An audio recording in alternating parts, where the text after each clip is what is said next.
Yeah, he's unstoppable tonight, getting to his spots and just under control. As big fella Ayton says, I got a mouse in the house, baby hook time. But just 6 points for Ayton in this one. He did, though, grab 17 rebounds. Giannis.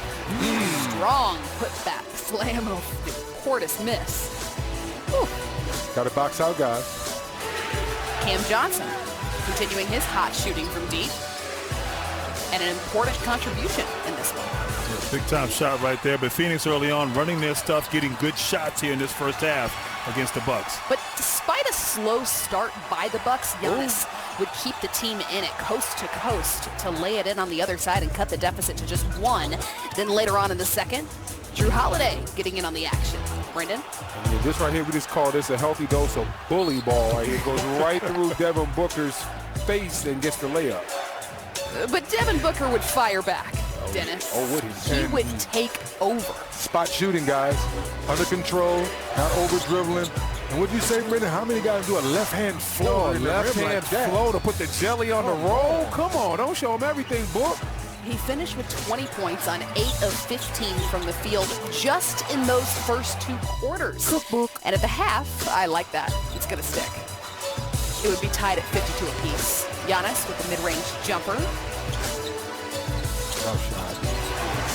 And Chris Paul on the other end. Grant? And Chris Paul struggled a little bit, obviously, during this game, but right here, I'm not sure what he's doing right here. Oh, This it's his mid-range spot. This one goes. Didn't happen too much during the game. But you're not wrong. 5 turnovers for CP3 in this one. Booker's hot shooting continues, though, Brendan. I mean, he got hot right here and just they kept feeding him. And these were tough shots. This is good defense overall, being physical, but Booker was not going to be denied at all. But That play right still. there. Yeah, I'm like, come on, Jay Crowder, you're better 18 involved. points in the third quarter for Book, but that was Giannis headed the other way. Cam Johnson then knocking down the baseline jumper to extend the Suns' lead. And Jrue Holiday missing here, but Giannis is there to clean it up. He finished with 26, 14, and 8. Booker tying things up here with a shot off the glass. He had 42 points in this game, but the Bucks would get it done on both ends. Chris Middleton added 40 on 15 of 33 from the field, and look at this block, guys. This is the play of the game. We had 2 guys have 40 in this game, but that was the play of the game. The Giannis block, he contested the drive and then came back and blocked the shot. And then Chris Paul with one of his 5 turnovers just simply wasn't his night, and Middleton finished it off. Biggest block since 2016 or so? Yeah, we can put it. I'd say that. If the Bucks go on to win this series, we don't know what's going to happen, but if that's going to be a block that we'll see over and over again, kind of similar to LeBron's block on Iguodala. As the Milwaukee Bucks have tied this series at 2 games apiece, and it shifts. Holiday joining us now. Jrue, what happened here in Milwaukee to completely change the momentum of this series? Going in there to Phoenix, they did the job. They won 2 games, and we came back to home court and protected home court. So we'll have to go back into Phoenix and try to steal one. And Jrue, throughout the playoffs, you guys have demonstrated that even when you get down, whether in a game or even in a series, a tremendous amount of toughness. Just talk about the makeup of this team and how, despite the adversity or the odds that are in front of you, you guys just keep plugging away and find a way to get the job done. Yeah, I think the first 2 games we were never rattled. I think we lost by 10, and obviously it's the first couple games of the finals, but we were pretty consistent in what we wanted to do. We made adjustments and came back home and got 2. Jrue, you obviously didn't have your best offensive game, but defensively you were stout. You were right on point. Really pressured Chris tonight. What did you do differently, if you did do anything differently from the first couple of games in this series, because your defense was off the chain? Really just being consistent, just trying to nag him, always be around him. I know that they try to get me off him and when we're switching, but really just try to make it hard for him. We know he likes to get to his spots, those mid-ranges, he's killer at it, but really just trying to annoy him. And Jrue, when you see a guy like Booker cooking the way he was tonight, how do you guys stay disciplined on the defensive end, knowing that if one guy is cooking, the rest of the guys not killing y'all still can get a win here at home? Just staying consistent. We know how great of a scorer Book is, but if he's doing it by himself, we feel like we come down here on offense, we can take care of it that way, and then defensively, really just don't let him get any more assists. Same thing with Chris. Once they're moving the ball and sharing the ball, they're a tough team. But Book had an awesome night, but everything was in our favor toward the end. But you've called your Chris and Giannis the heart and soul of this team. When he finishes with 40 points, the way that he did down the stretch, how do you quantify Chris Middleton's contribution? I mean, it's exactly what I said. They've been here the longest. They've been here fighting. I know people have been talking about him for so long, but I think for them to be able to come out here and really just be able to finish the game, and they've done it multiple times in multiple series, it's I'm just so happy for him to put on the show. And, of course, yes, we know Middleton played great, but I thought collectively your defense down the stretch was fantastic. Obviously, Booker had a great third quarter there, but you forced turnovers. You really it appeared like you turned the screws and really applied pressure, and Phoenix could not answer you on the defensive end. Was that just, as a group, is that something you guys know, hey, winning time, we have to pay attention to the details, play with intensity, do all we can, leave it out there to give us a chance to win? Exactly. This whole playoff run has been that, starting off with Miami and the different looks that we've had, and then going to Brooklyn and playing against KD and James and Kyrie. And then you had Trae Young and you had Herder. And so we had a lot of different looks throughout this whole playoff series and or the whole playoff. So I think coming down to this, we've always relied on their defense, and that's what we're going to have to do. Drew, thanks again for taking the time. Congratulations on the win, and we'll see you in a couple days. Thank you. All right, we've got to get to Giannis now live at the podium addressing the media. He finished with 26 points in this one. Oh, okay. Bounds, 8 assists, and 3 steals. Yes. Can you just take me through the block? Well, just hustle play. I thought I'm going to get dunked on, to be honest with you. But, going down the stretch, just do whatever, it takes to win the game. Just put yourself in a position that can win the game. And, I saw the play coming. I saw that Chris Paul was throwing the lob. So I'm just going to jump vertical, towards the rim. Hopefully I can, be there in time. And I was there in time and was able to get a good block and go down, get to a point. So it was a great hustle play. It felt like a strange angle. Like it was one of those spots where the toss just kind of came out of nowhere. Did it surprise you at all? No.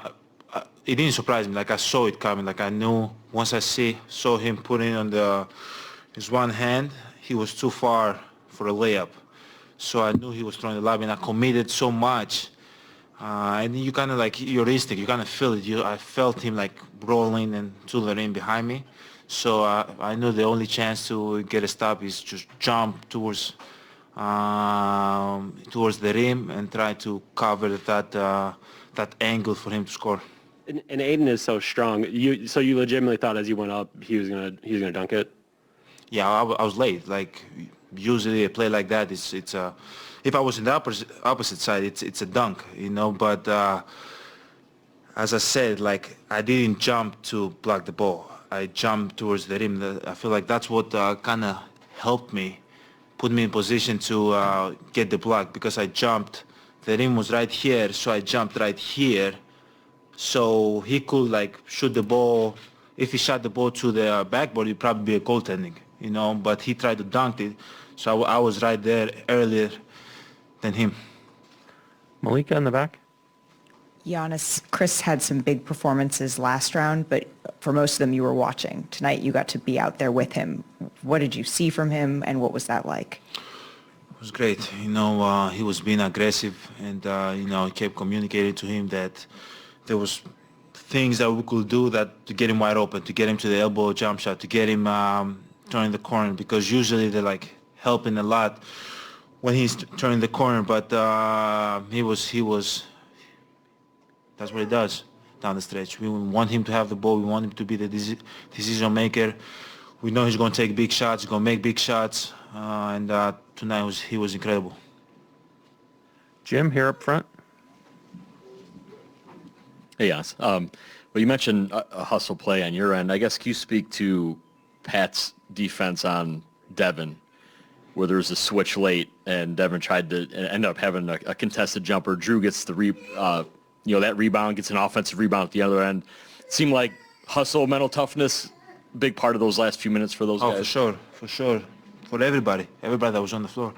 We gotta know, what kind of game this is. We knew that the last 3 minutes we gotta, get stops, take possession at a time and just make it as tough as possible for them. We knew that Devin Booker gonna have the ball, Chris Paul gonna have the ball, and we just wanted to make them make a play, make them make a tough play, maybe drive to the hoop, have a contested layup or a contested two, So I think those two guys did a great job. Drew did a great job, Pat did a great job, and we need them to keep doing that. You've talked about trust for those guys, especially Pat on offense. Is that an example of trust on defense where I don't know if there's an instinct or a desire to maybe want to go help or help too much, but it seemed like that was just, okay, Pat, this is your assignment, and try to make it tough. Yeah, it's okay. He can, and Pat and Drew and PJ, they can guard, and there's going to be times that as bigs, me, Brooke, Bobby, we got to read, when we're going to help. And sometimes we overhelp that we don't have to, but this time they have to guard. They have to sit down and move their feet and contest shots and send the guys to the crowd and send the guys to the bigs. And I feel like they've been doing a great job. But as we gotta keep doing this together. They gotta keep guarding. We gotta keep helping, and moving forward, we gotta keep doing this. Rachel? Giannis, in the fourth quarter when they're up... Yeah, I can't see. Oh, he's in the corner. Okay. Yeah, he's in there. In the fourth quarter when they were up 7, and, if you go down 3-1, going back there, that's significant. What was going through your mind? How bad do you want it? How bad do you really want it? And just leave the game, swinging, kind of mentality, try to be aggressive, try to get stops, try to set screens, do everything physically possible to put yourself in a position to win this game. And I think everybody was feeling that, and that's what we did. It wasn't a pretty game, but was able to keeping our composure, keep coming. We had wide open shots that we missed that we usually make, but going down the stretch, we kept believing in ourselves. We kept executing. We kept setting screens. We kept getting stopped. We kept running. We kept rebounding the ball. We kept blocking shots. So we wanted this bad, and the team showed it tonight. But we gotta keep getting better. We gotta keep taking steps forward and keep playing good basketball. Tim up front. Seem like you're able to get into quite the same places and be quite as aggressive as you were tonight offensively. Did they do anything different, or was it something you were seeing that was different? What changed? No, I think I just got to be more aggressive. I got to keep going downhill more, and keep enjoying the game more. Yeah, that's pretty much it. And you and Chris have both talked a lot about the fact that over the past 8 years, you guys have kind of built this thing into what it is and built yourselves into the players that you are. How did it feel to be able to close out a game like this with him, with the way you two played down the stretch to kind of get this thing done and keep you guys in the series? Feels good. We've done this a lot of times, and there's times that going down the stretch, I gotta trust him. And he got to trust me. And as I said, we've done so many. We've closed so many games, and we've lost a lot of games. But closing a game like this in the NBA Finals, obviously it means a lot, and it felt good. And but we cannot be satisfied. We got to keep enjoying the game, keep playing good basketball. And but to answer your question, it felt good doing that with him down the stretch. Lori, right here.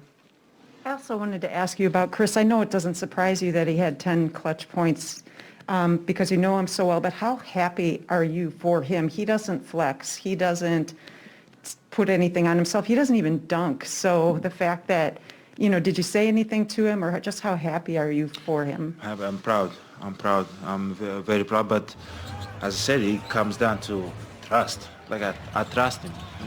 Win or lose, I'm okay with it. Usually, when you're going down the stretch in like game like this or whatever game you play, you want to take it upon yourself and win or lose, you're like, okay, I took the shots, I lost the game, I won the game, but like it comes down to like trust. I trust that guy right there, Drew. I trust Chris. I know they're going to make the right play. And I know they're going to deliver the ball when I'm open. And but like what he did tonight it was incredible. We need him to keep doing it, and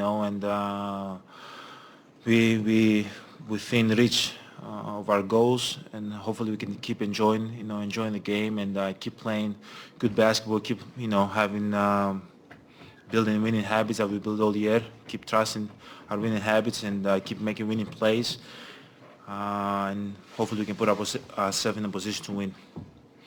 Sam, on your right.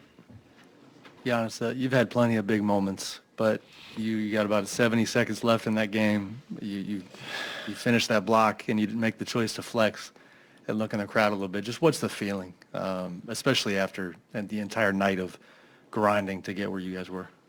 Oh man, it was a tough game. It wasn't a pretty game, but we grinded through. They played really good. They played really, really good. You got to give them credit.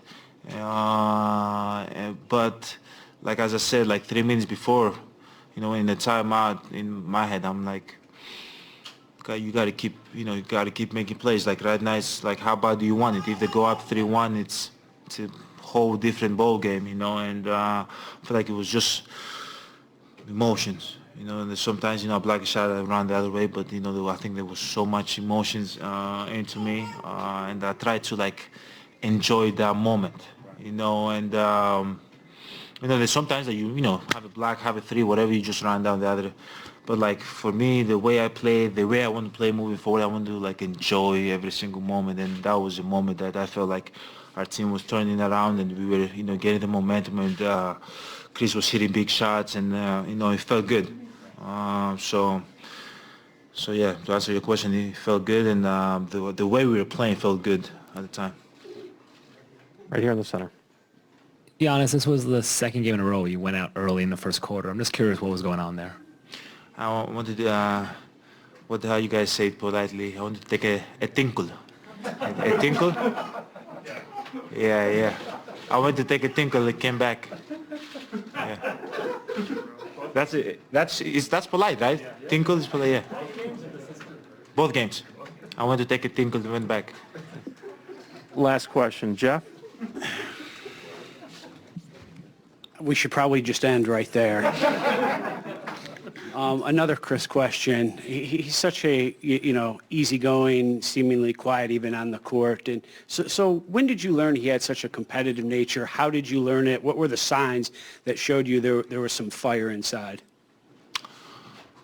Okay, throughout the years, throughout the whole journey with him, I kind of, figured it out. We've played so many games together. But there was a specific time, I think it was in the playoffs against Toronto, back here that we played at home. I don't want to say the whole story what happened, and but like he wasn't feeling great, and but he played the game and he gave everything to for the team and for us, and that's when I realized I'm like, yeah, this is the guy that I want to be aligned with, and I want to go through the journey with, so that was, as I said, throughout the journey there was a lot of moments, but that was a specific moment that I was like, yeah.